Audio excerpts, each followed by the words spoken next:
¿Qué tal? Esta vez vamos a hablar de iglesias, y cómo se experimenta la existencia de iglesias en los espacios urbanos, por ejemplo en los diseños urbanos de América Latina en general, donde lo que se puede ver es la centralidad de la iglesia católica en particular. Lo más común, creo que en un porcentaje altísimo de asentamientos urbanos latinoamericanos, es que la iglesia católica se encuentra al centro del pueblo o de la ciudad. Puede haber iglesias, hay muchas congregaciones. Solo para quizás darnos una idea, en un radio, digamos, que abarque unos 4 bloques de donde estoy ahorita hablando, puede haber con seguridad no menos de 10 iglesias que corresponden a tantas congregaciones, la mayoría cristianas. También las hay de otros grupos religiosos, hay sinagogas, no son tan visibles. En general las sinagogas en ciudades pequeñas como estas no son muy conspicuas como en otras iglesias. Por ejemplo, veamos el caso de las iglesias mormonas, ¿no? Como esta que tengo a mis espaldas. Y es el caso de yo creo, de la gran mayoría de las iglesias o templos de las congregaciones religiosas, cualesquiera que éstas sean. Sus edificios, sus centros de oración, meditación y reunión, siempre son en sí mismos una llamada de atención, un decir aquí estoy, y soy distinto de mi entorno, a pesar que estén en un vecindario. Hay torres con sus propios significados, hay arcos, colores, puertas.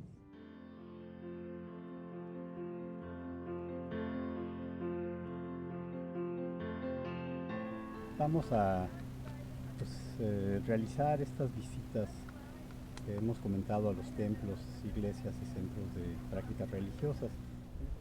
Bueno, veremos en lo que sigue algunos ejemplos del interior de templos. La finalidad es ver qué nos dice el edificio, qué nos dicen sus características arquitectónicas. Y si entramos, ¿qué nos dice el interior con respecto a sus respectivas liturgias? En esta ocasión vamos a visitar una sinagoga en Santa Bárbara que corresponde o pertenece a la congregación B'nai B'rith, que es una congregación que es parte del movimiento judío reformado, que es distinto de los judíos de la práctica ortodoxa. Ya habrá en algún momento oportunidad de hablar de ello. Esta visita la hacemos gracias a la gentileza del rabino Steve Cohen, que con mucho entusiasmo aceptó guiarnos en esta breve visita a su templo y conocer cómo es desde dentro una sinagoga. Quizás mucho. We're here today with the Rabbi Stephen Cohen, and he agreed kindly to show us the synagogue here in Santa Barbara, which is one of the synagogues in the city. And let me ask him to introduce himself. How long he has been here, have you been here, etc. Yes. So my name is Stephen Cohen. I'm the senior rabbi of Congregation B'nai B'rith. That's the name of the synagogue. And I've been in Santa Barbara since 1985. I was born and raised in Rochester, New York, back east. And then I came to Santa Barbara in 1985. I worked for 19 years in Isla Vista as the rabbi with the college students of the Hillel organization. And then since 2004, I've been the rabbi here at Congregation B'nai B'rith. So 17 years. Wow. Oh, that's Yeah, that's a long my time. whole career Yeah. here in Santa Barbara. And actually we are here in the synagogue, which is a really nice building, kind of a cuddle between the, if that's the correct term, between the hills and the houses. Yes. And there's a nice location, by the way. Yes. And Yes, we have the mountains as the backdrop, yep, and we're just up above Tucker's Grove Park. yes. So we're on a hill, Mhm. and as you say, it's kind of tucked in. Yes. It's And not highly visible from the surrounding area. from the cultural drivers that pass No, around here. right. So you need to know where is it. Yeah. Although it's not hidden, Right. but you need to know where is Yeah. it in order to come here. Okay, so what can you tell us about the synagogue? About the building. Uh-huh. Well, so a few things, I would say. First of all, this building was built in the mid-1960s. The original building for this congregation was in downtown Santa Barbara, and in the mid-1960s, they bought this land, which is between Santa Barbara and Goleta. And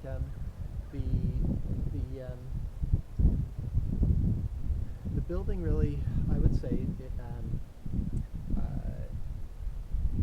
reflects the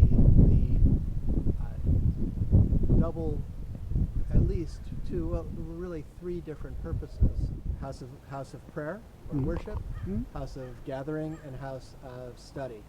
And this building actually has those three different components. We have the sanctuary, and that's really the sacred space, and it feels very special. There's the ark that contains the Sefer Torah, the Torah scroll, and then the other large room in this building is the social hall, but it's the gathering place. And in fact, the word synagogue is a Greek word that means a place of gathering, which is the Hebrew word also, Beit Knesset, house of gathering. Huh. And then the third component, the house of learning, we'll see there is a separate building, which is the education center. So tell me, the Yeah. space of worship, so to speak, is just for that. Primarily.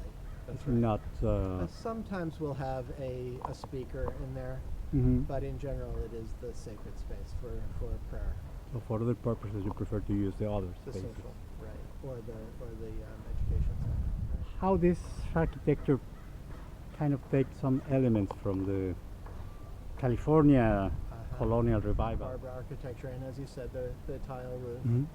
Um, It is. And this is true of synagogues really all over the world, is that they reflect the local architecture. And so, you know, if you're looking It at a is. synagogue in India, the building looks like other buildings in India, and it's true all over the world. Yeah, for me, if you look at the building from center perspective, there is an attempt to resemble, if I'm not wrong, the tabernacle you mentioned. Okay. Yes, really what, I don't know if you can see it well from this perspective, but what I understand is that the architect was trying to express the idea of tents in the wilderness. And so there are these two peaked roofs that are, and when you're inside it, it has even more of that feeling of a pitched roof that a tent would have. And so that is referring to really to the earliest history of the Jewish people as nomads in the wilderness. Mhm. And as you said, that the sacred tent that was at the center of the camp of these nomads was the tabernacle. Mhm. And so in a way this is an echo, or it's referring back to the tabernacle in the desert. It's for them a way of signaling that this building has roots in ancient Jewish history. Oh. Another question that I have is, I see the David star, Yes. or Star of David. I know. Right. And but I know that is something that synagogues might have or not in the outside. That's right. That really varies. Mhm. But it's true that by putting the Jewish star, or in Hebrew we call it the Magen David, the Magen. Star of David, the Jewish star, That's signaling to somebody even from a distance that this is a Jewish building. Mhm. And so by putting that up there, that was a way of signaling that this building is Jewish. I know that this synagogue in particular, this is part of a wider movement. Or I don't know if you call it movement, but a different way to practice Judaism. Yes, Contrast with the Orthodox that's correct. Jews. How that reflects in the building? Or is That's the same? That's an interesting question. First of all, yes, this is a Reform synagogue, Mhm. which is the more, you might say, liberal, or the more, the less traditional form of Judaism than the Orthodox. I'm looking to see if there's anything here that you would definitely not see on an Orthodox building, and an Orthodox synagogue, and I'm not sure that there's anything about this building that signals that it's a Reform Jewish synagogue. Not that I can think of. So you can So- see here the ceiling has that kind of feeling that you might have inside a large tent. Absolutely. Yeah. So this is the sacred space that I was talking about. Mhm. And so the stained glass window, and there is some Jewish imagery there. That is, you familiar with the seven-branched menorah, the candle, the candle stand? That's why it has like And 6, so 7. I think there's 7 branches, Yeah. and in a way that is one of the logos of this synagogue, that particular stained glass window. Oh. Mhm. And anyway, so the menorah there, and I think that the stained glass creates some of the feeling of a sacred space, just like in the church. Yeah, yeah, like a particular light. Yeah. You also have the memorial plaques. So when a person, if a person wants to, they'll put a plaque with the name of their parents or their husband or wife who has died. So that's part of the worship space. They are not necessarily donors. No, it's really just memory. Oh, that's an important thing. Yeah. I always assume that all those plaques mean Yeah, no, somebody is. I mean, there are other places where we'll That's have a donor. honor a donor, but this is just the memory. And Rabbi Steve, Yeah. the question I have is, you can see here the basic elements of the synagogue, the Yes. space for gathering, Right.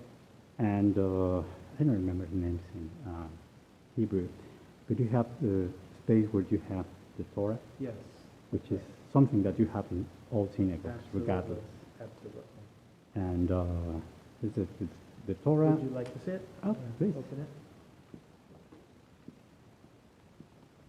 And you might have all different forms Yes, and Very, stylizations. very different. Uh-huh. But this is they call it the Holy Ark, Hmm. Aron Kodesh. And this is the Torah scroll, Hmm. which we take out and read publicly on the Sabbath. Okay. And any synagogue would have the Ark, and the Torah would be, everybody would be facing the Ark and the Torah. And those are the And that's the Ten Commandments, the Ten Commandments. Yeah. and that is the eternal life, Oh, which is a symbol of the divine. and this all there, this where you have the Torah is always in this sort of Not necessarily. accommodation, There are no? many different, You can have it possible with this kind of ark or without it. yeah, not necessarily. How do you call this? Is the eternal light? The Yes, the eternal light and the ark of the And the ark? of the sacred ark. you have the menorah Right. somehow in the stained glass, Mm-hmm. and that's pretty much what every single synagogue should Yeah. have. Yeah. Or do you have the altar? You use No, an we altar? have a table that we use for reading. We put the Torah scroll on the table to read from it, Mhm. but there's no altar. Okay. How do you describe the liturgy, a regular liturgy? Yeah. How long does it last? Mm-hmm. Who is in charge of that Okay. for a The- non-Jewish people? Yeah. So the two primary times that the community gathers for prayer are Friday night and Saturday morning. The Jewish Sabbath begins on Friday night. Mm. So we gather on Friday night and then also on Saturday morning. Some people come on Friday night, some other people come on Saturday morning, some people come both. And the Friday night service is somewhat shorter. The Saturday morning is longer. The Saturday morning traditionally includes reading from the Torah publicly. We don't do that on Friday night. Oh.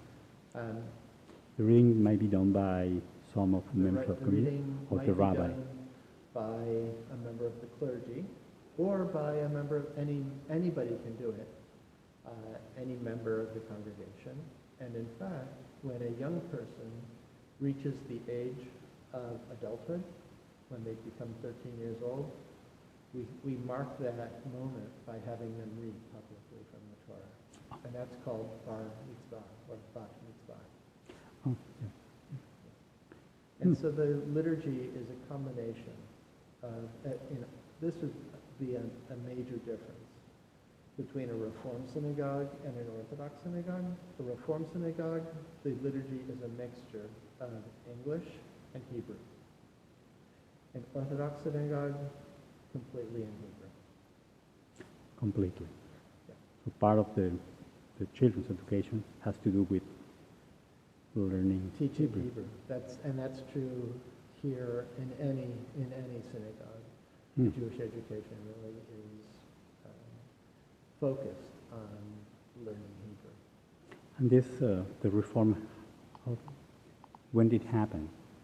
When started this movement? It started in the early 1800s Wow. in Germany, Mm-hmm. and then came to the United States in the 1840s. And so it's gone through some evolution. In some ways became more traditional, but there have been these different denominations for about 200 years. Oh. No, it comes to my mind Vatican II in the Catholic Church, Yeah, which yeah, meant it's a little bit we're changing to the vernacular. kind of parallel. Yeah. changes. Yeah. Also, equality for women Yeah.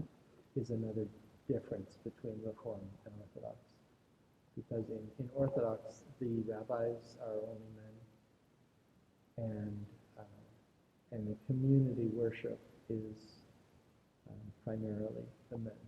Mm-hmm.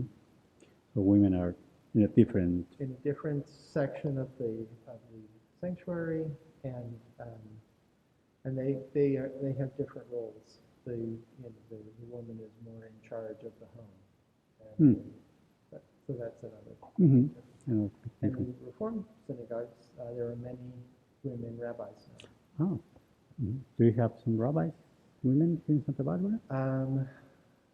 We not at this moment, but we have had some. Ah, okay. Yeah.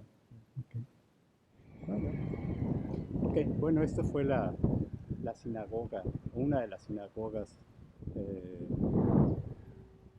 están aquí en Santa Bárbara. Y como ven, no solo tuvimos poco tiempo para describir muchas otras cosas que son interesantes y fundamentales solo en el edificio. Por ejemplo, hay una memoria importante del holocausto. Es algo que la gente tiene presente y que debemos tener presentes, no solo la gente que profesa el judaísmo como religión, sino todos. Y qué bueno que hay una memoria aquí. En esta placa, por ejemplo, se mencionan todos o varios de los campos de concentración en la órbita nazi, donde hubo exterminio de gente. Es muy triste, pero es importante tenerlo siempre presente porque son cosas que pueden ocurrir siempre más de una vez. Muy bien, pues nos vemos la próxima.